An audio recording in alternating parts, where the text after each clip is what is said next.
Robert. Julie. It's Friday. It's Friday.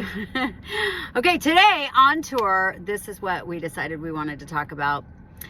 Location. Location. It's one of the... Location. It's one of the things that you look for when you purchase a home. It's literally one of the top things they say when you go to purchase a home. Location. And part of the cost of your house is determined by the location. So we went to a brand new gorgeous house. It was really, really gorgeous. Well done. Super well done. We loved gorgeous. it. We truly loved it. What we didn't love, it was in a tired neighborhood.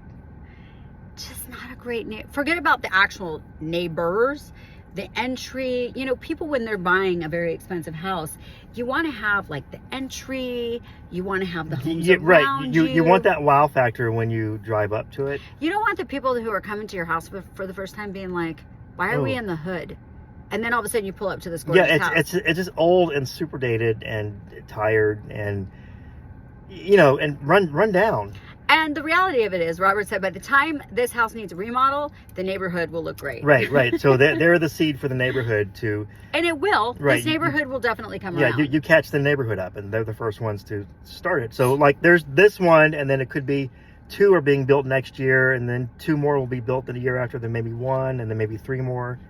It's going to take a while. And one of the conversations about Paradise Valley, and maybe a deterrent to you being in Paradise Valley, is that you have homes from the 1950s, 60s, where the original homeowners are still there and haven't touched it. And that next door, you have this palatial estate that's $20 million. So many of them like that. That is a negative for some people moving into an area like Paradise Valley. And also, a lot of Paradise Valley is not gated.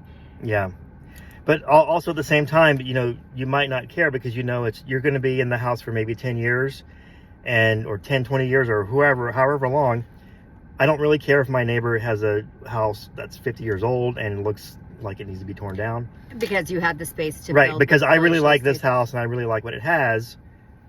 And then you just move in and it doesn't bother you. But the thing that you have to really realize when you make that decision is that if you decide to sell it, it's like buying, I was telling Robert this, when you buy a black, white, or gray car, you know that when you go to sell it, most people aren't going to really be like, no, I can't have it. Maybe somebody doesn't want black. But for the most part, resale on those cars are good. Yeah, it's pretty good. Pretty good. But if you buy an orange car... Only if it's a Lamborghini will you get away with it. I don't even know if it's a Lamborghini. You're still going to eliminate people. When I was 5 years old, I had a remote control Lamborghini. And it was orange? And it was orange. Mm-hmm. It was the Countach.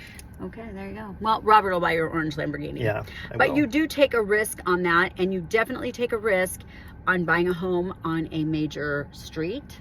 Yes. Having power lines. It's another Those are all appraisal hits.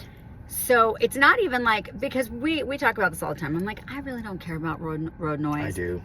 I mean... If it were the perfect situation of a house, I think I could let it go.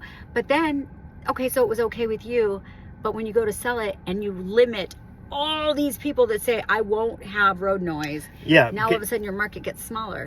It's the people who go in the backyard and say, oh, and all of a sudden they like everything and then they hear the road noise. But, and there's also people that say, oh, I don't care because I sleep or I sleep right through it. I mean, there's a lid for every pot. There's a home. There's a buyer for every home. But in marketing, you want to be able to reach the masses. Yes. You want the masses to love it. You want to list your home on the MLS. You want to market to the massive amount of people. Yeah. So anyways, that was the food for thought for today. Location. Whether you're a buyer, whether you're a seller, you really got to think about that. Yep. Okay. Stay tuned. Check out all of the amazingness that we saw today. Yep. We'll show it to you. Have a great weekend. Bye.